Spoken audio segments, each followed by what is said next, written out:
இன்னைக்கு ஆபாச நீதியாக ஒரு எதிர்க்கட்சி தலைவர் உட்கார்ந்துட்டு இருக்காரு. இனிமேல் அவர் ஆபாச நீதி தான் கூப்பிடணும், உதயநிதி கிடையாது. உங்களுடைய அம்மா முன்பும் உங்களுடைய மகள் முன்பும் இந்த வார்த்தையை பேச முடியுமா திரு உதயநிதி அவர்களே? பேச முடியுமா? 8:15 போனவர் 10:15 வரைக்கும் டாய்லெட் மட்டும் வெளியே வரல. என்ன ஒரு புரட்சியாளர், டாய்லெட் புரட்சியாளர் திரு உதயநிதி அவர்கள். மனநல மருத்துவருக்கு திரு உதயநிதி அனுப்பணும். ஓபனா சொல்றேன், உண்மை. பெண்களை நோக்கி விமர்சிக்கக்கூடிய யாரா இருந்தாலும் கைது செய்யப்படுவார்கள். உறுதியாக சொல்றோம். என்ன வார்த்தைகள்! நான் கேட்கிறேன், நான் என்ன பேசுறது தவறுன்னு இன்னைக்கு வரைக்கும் உணரல. வார்த்தைகள் தவறு இருக்கலாம், மனிதன் உணர வேண்டும். தவறு செய்யாத மனிதர்கள் கிடையாது, ஆனால் அது உணரணும். அந்த உணர்ச்சி இருக்கா? இன்னைக்கு பேசுறாரு, நான் என்ன பேசுறேன்? ஒண்ணுமே பேசல. உங்களுடைய அம்மா முன்பும் உங்களுடைய மகள் முன்பும் இந்த வார்த்தையை பேச முடியுமா திரு உதயநிதி அவர்களே? பேச முடியுமா? எல்லோருக்கும் குடும்பம் இருக்கு. எல்லா பெண்களையும் ஒரே மாதிரி பார்க்கணும். எங்க அம்மா பார்க்கிற மாதிரி தான் இன்னொரு அம்மாவை நான் பார்க்க முடியும். அந்த உணர்வு உங்ககிட்ட இல்ல. 8 மணி காவல்துறை காலையில் போயிருக்கு. போனவொடனே 8:15 வெளியே வந்துட்டு, நான் ட்ரெஸ் மாத்திட்டு வரேன், டாய்லெட் போயிட்டு வந்துடுறேன். இது நமக்கு தேவைதான், இது ஒரு அடிப்படை கடமை. 8:15 போனவர் 10:15 வரைக்கும் டாய்லெட் மட்டும் வெளியே வரல. என்ன ஒரு புரட்சியாளர், டாய்லெட் புரட்சியாளர் திரு உதயநிதி அவர்கள். காலமும் நேரமும் எப்படி 24 மணி நேரத்துல உன்னுடைய ஆணவத்தை அடக்குது பாத்தீங்களா? என்ன தெரியுமா? அதாவது இது சிறை செல்வது நம்மளுடைய நோக்கம் இல்ல. அது உயர் நீதிமன்றத்திலேயே முதலமைச்சருடைய குறிக்கோள் என்னன்னு சொல்லிட்டார். நம்மளுடைய கவர்மெண்ட் அட்வொகேட் சொல்லிட்டாரு, அவரை நாங்க சிறை செய்தெல்லாம் நாங்க கைது செய்யல, விசாரணைக்கு தான் நாங்க கூட்டிட்டு போறோம். என்ன கம்ப்ளைண்ட் ஆயிருக்கு. சிறை செய்து உங்களை தள்ளுற அளவுக்கு தேவையில்லாம நம்ம ஜெயில வேற செலவு பண்ணணும், சாப்பாடு கொடுக்கணும், இதெல்லாம் தேவையில்லாத வேலை. அதெல்லாம் அவ்வளவு பெரிய ஆள்லாம் கிடையாது. வடிவேல் படத்துல என்னையும் ஜெயிலுக்கு தள்ளிட்டாங்கன்னு நிறைய கூட்டம் திமுக இன்னைக்கு எல்லா தெருவிலும் அப்படித்தான் சுத்திட்டு இருந்தாங்க. அதுவும் பாருங்க, உதயநிதிக்காக வேன்ல ஏறனவே தெரியல, வரும்போதே போட்டோகிராஃபர் வீடியோகிராஃபர்லாம் போட்டுட்டு கரெக்டா வண்டியில ஒரு கொடியை பிடிச்சிட்டு நானும் ஜெயிலுக்கு போறேன்பா அப்படிங்கிற மாதிரி தான் ஒரு ஐடிவிங்க திமுக. உணர்வற்ற திமுக. இன்னைக்கு கட்சி தலைமைக்கும் தொண்டர்களுக்கும் உணர்வே கிடையாது. சும்மா போலியா உருவாக்குறது, இதெல்லாம் காசு கொடுத்து தெரியும் கூட்டிட்டு வர்றது. அப்ப 8:15 10:15 வரைக்கும், அதாவது நேத்து ஒரு பெண்களை அருவருப்பா பேசி அசிங்கமாக பேசிய உதயநிதி அவர்கள் இன்னைக்கு டாய்லெட்ல 2 மணி நேரம் உட்கார வச்சுட்டாங்க பாத்தீங்களா? அதுதான் காலமும் நேரமும். உங்க ஆணவம் இருக்கு பாத்தீங்களா? உங்க ஆணவத்தை டாய்லெட்ல உட்கார வச்சாங்க பாத்தீங்களா? வாழ்க்கை முழுசும் என்னைக்கு மறக்கவே மாட்டார் டாய்லெட் 2 மணி நேரம் உட்கார்ந்தது. போலீஸும் வெயிட் பண்ணிக்கிட்டே இருக்காங்க, என்னப்பா இவ்வளவு நேரம் டாய்லெட் போயிட்டு இருக்காரு. தைரியமா வந்தாரு, என்ன பண்ணிருக்கணும்? 8:15 வாங்க போலாம், விசாரணை தானே, போலாமே, என்ன இருக்கு? நீங்க தான் தப்பே பண்ணலையே. உங்களுடைய மொழி அடிப்பில் நான் என்ன தப்பு பண்ணேன்? ஒண்ணுமே தப்பே பண்ணலையே. அதாவது மனிதரா இருக்கவர்கள் நம்ம தவறு செஞ்சுட்டா, ஆமா அந்த நேரத்துல நான் தவறு செஞ்சுட்டேன், நான் வருந்துகிறேன்னு சொல்லிட்டு போயிடுவாங்க. ஆகச்சிறந்த தலைவர்கள் மேடம் ஜெயலலிதாவே, ஆமா தவறு நடந்துருச்சு விட்டுருங்க. ஆனா வெளியே சிரிச்சிட்டு நான் எந்த தவறும் செய்யலன்னு சொல்றாரு பாத்தீங்களா? இதுதான் ஆணவத்துடைய உச்ச கொடுமை. நம்ம சட்டப்படி கோர்ட்ல அவர் சிறை செல்லணும் பண்ணல, நியாயப்படி பெண்கள் முன்பு யாரு தவறு செய்தாலும் கைது செய்யப்படாலும் பெண்களுக்காக எங்க தலைவர் குரல் கொடுத்தார். இதுதான் எங்களுடைய தலைவர், யாரா இருந்தாலும் சரி. இந்த மெசேஜ் என்ன தெரியுமா? இனி வரும் காலங்களில் எதிர்க்கட்சி தலைவரையே கைது செய்யறோம். இனிமேட்டு இந்த சோசியல் மீடியால இருக்கிறவங்க, இந்த மஞ்ச பத்திரிகை நடத்துறவங்க, என்ன இந்த ட்விட்டர்ல டூப்ளிகேட் ஐடி வச்சிருக்கிறவங்க, இன்ஸ்டாகிராம் டூப்ளிகேட் ஐடி வச்சிருக்க திமுக வச்சிருக்காங்களா, எல்லாத்தையும் தேடி பிடிச்சி பெண்களை நோக்கி விமர்சனம் வந்தா உடனடியே கைது செய்யுங்க. இதுதான் தமிழக வெற்றித்துடைய முதல் கொள்கை.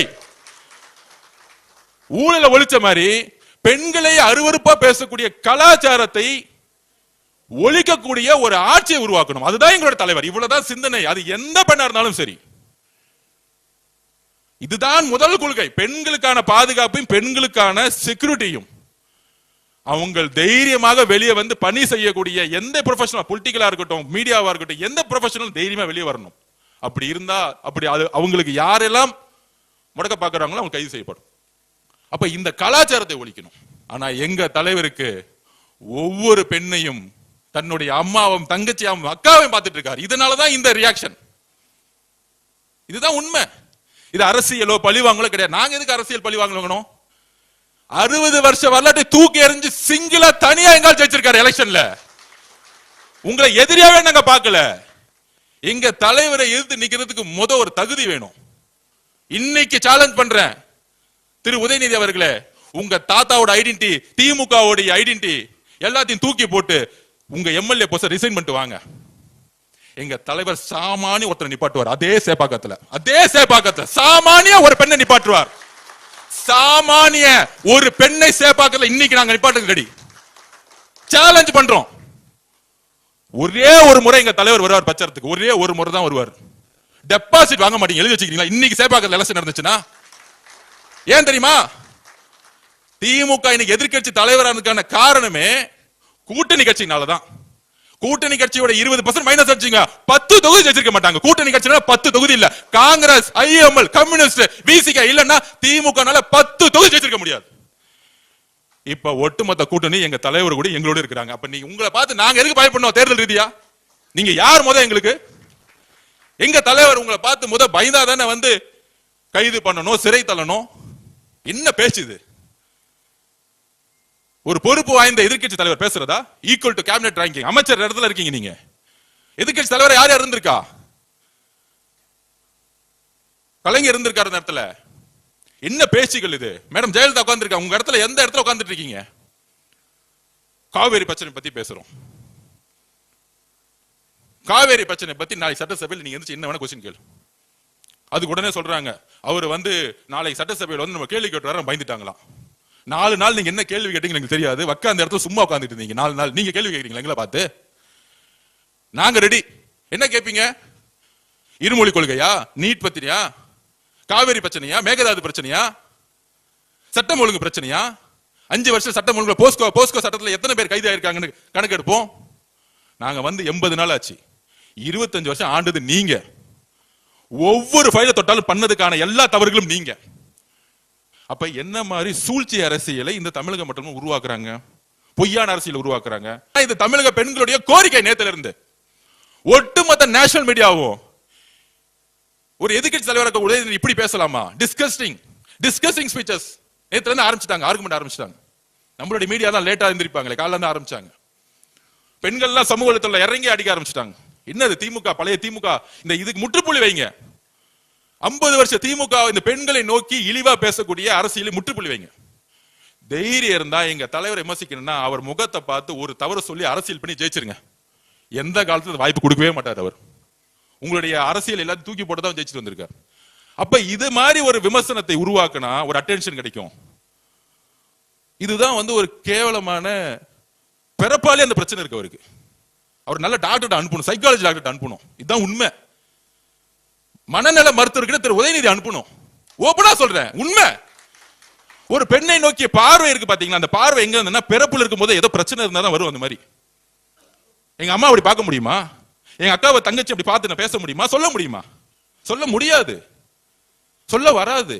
உங்க குடும்பம் மட்டும் உங்களுக்கு புனிதமும் பெருமைனா எங்க தலைவர் தமிழ்நாட்டில் இருக்க எல்லா பெண்களையும் புனிதமும் பெருமையா பார்ப்பார். அவங்களை நீங்க டச் பண்ணீங்கன்னா ஒரு குரல் கொடுப்பார், யாராக இருந்தாலும். அதான் சொன்னேன் நான். இந்த கைதுக்கு அப்புறம் ஆபாச நிதியை புரட்சியாளராக மாத்துறதுக்கு திமுக ஐடி செயல்பட்டு கைது செய்யப்பட்டார். 8 மணிக்கு போலீஸ் போறாங்க. தைரியமான ஆளா இருந்தா என்ன பண்ணிருக்கணும்? வீட்டை விட்டு ரூம் விட்டு 8:15 வந்திருக்காரு. இப்ப என் வீட்டுக்கும் போலீஸ் வந்தாங்க. சார் நான் வீட்டிலே தான் இருக்கேன், என்ன விடுங்க. ஒரு நேரத்தில் திமுக பிரச்சாரம் பண்ணாங்க, விஜய் அவர்களை கைது செய்ய போறோம், எஃப்ஐஆர் போட போறாங்க. 3ஆவது நாள் சொன்னார், நீங்க என் ஆளெல்லாம் டச் பண்ணாதீங்க, நான் வீட்டில் தான் உட்காந்துருக்கேன், எனி டைம் வாங்க. அந்த நேரம் ஒட்டுமொத்த கவர்மெண்ட் திரும்பி நிக்குது. நான் வீட்டில் கேமரா பார்த்து சொன்னார், முதலமைச்சர் பார்த்து. அதுக்கு தான் வந்து இந்த கைது. அதுலயும் விசாரணை. ஏன் விசாரணை பண்ணக்கூடாதா? இன்னும் மன்னராட்சியா? அதெல்லாம் முடிஞ்சு போச்சு. 2026 மே 10 முடிஞ்சு போச்சு. மன்னராட்சி தூக்கி எரிஞ்சாச்சு. இங்க எல்லோரும் தவறு செய்தால் போலீஸ் கூப்பிட்டா விசாரணைக்கு போய் தான் ஆகணும். கூப்பிட்டா 10 மணிக்கு கூப்பிட்டாங்க, எல்லா அட்வொகேட்ஸ் வந்துட்டாங்களாம். பெரிய பெரிய 100 அட்வொகேட் உட்கார வச்சுட்டு எல்லாம் பேசிட்டு நான் போறேன். அதே 8:15 போக வேண்டியது தைரியமா இருந்தா. அப்ப போன பிறகு போலீஸ் ஒரு 1 hour 2 hour என்கொயரி பண்ண போறாங்க. ஏங்க பேசுனீங்க? அவருக்கு கொஞ்சம் மறதி நோய், நான் பேசவே இல்லைங்க நேத்து அப்படின்னு சொல்லுவாரு. அதுக்கப்புறம் கோர்ட்டுக்கு போவோம் சப்ஜெக்ட். ஆனால் தமிழக பெண்களுக்கு எங்களுடைய தலைவர் ஒரு உறுதியும் நம்பிக்கையும் முதல் முறையா கொடுத்திருக்கிறார். தவறு செய்தா நான் யாரா இருந்தாலும் கைது பண்ணுவேன், அதுக்கான கான்சிக்வன்ஸ் பத்தி கவலைப்பட மாட்டேன். எதிர்க்கட்சி தலைவரா நீ நைட் என்கொயரி முடியும், காலைல சட்டசபைக்கு வாங்க, என்ன வேணா கேள்வி கேளுங்க, நாங்க இருக்கிறோம், எழுதி வச்சுக்குவாங்க. அண்ணா பொதுச்செயலாளர் என்ன தலைவர்கிட்ட ரிக்வஸ்ட் பண்ணிருங்க, இனிமேட்டு உதயநிதி அவர்களுக்கு தலைவர் இருந்து பதில் சொல்ல வேணாம். நான் இருக்கேன், அண்ணன் விஸ்வநாத அண்ணன் இருக்கிறாரு, செங்கோட்டை அண்ணன் இருக்கிறாரு, நம்ம தம்பி ரமேஷ் இருக்கிறாரு, இங்க இருக்கக்கூடிய சட்டமன்ற உறுப்பினர் இருக்காங்க, நம்ம பதில் சொல்லிக்கிறோம். தலைவர் போய் நேரா அவருடைய ஆட்சி பணியை அவர் பாடிக்கு செய்யட்டும், பதிலே சொல்ல வேண்டாம். இந்த மாதிரி கேரக்டருக்கு, இந்த ஆபாச நிதிக்கெல்லாம் எந்திரிச்சு எங்களுடைய தலைவர் தமிழக மக்களால் சிங்களா தேர்ந்தெடுக்கப்பட்ட நம்பிக்கை உருவாக்கி தலைவர் பதில் சொல்ல வேண்டிய அவசியமே கிடையாது, பதில் சொல்ல கூடாது. தயவு செஞ்சு தீர்மானம் போடுங்க, இனிமேட்டு எதிர்க்கட்சி தலைவர் எந்திரிச்சு சட்டம் அண்ணன் நீங்க தான் அவை தலைவர், நீங்க தயவு செஞ்சு சொல்லிடுங்க, நீங்க எந்திரிச்சு பதில் சொல்லுங்க போதுன்னு, இல்ல நம்ம ரமேஷ் போதுன்னு, நாம போதுன்னு, அண்ணன் இருக்கிறார், விஸ்வநாதன் அண்ணன் இருக்கிறார், நம்ம பாத்துக்கலாம், அப்ப நம்ம பாத்துக்கலாம். தலைவர் வளர்ச்சியை நோக்கி அரசியலை உருவாக்கட்டும், நம்ம அரசியலை பாத்துக்குவோம்.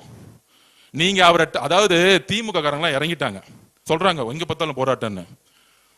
ஒண்ணும் இல்ல, எங்க பொதுச் செயலாளரும் சரி நாங்களும் ஜஸ்ட் கண்ணு காமிச்ச ஒட்டுமொத்த ஜென்சி ரோட்ல இறங்கினா மகன ஒருத்தன வீட்டுல இருக்க மாட்டீங்க, ஒருத்தன் வீட்டுல இருக்க மாட்டீங்க.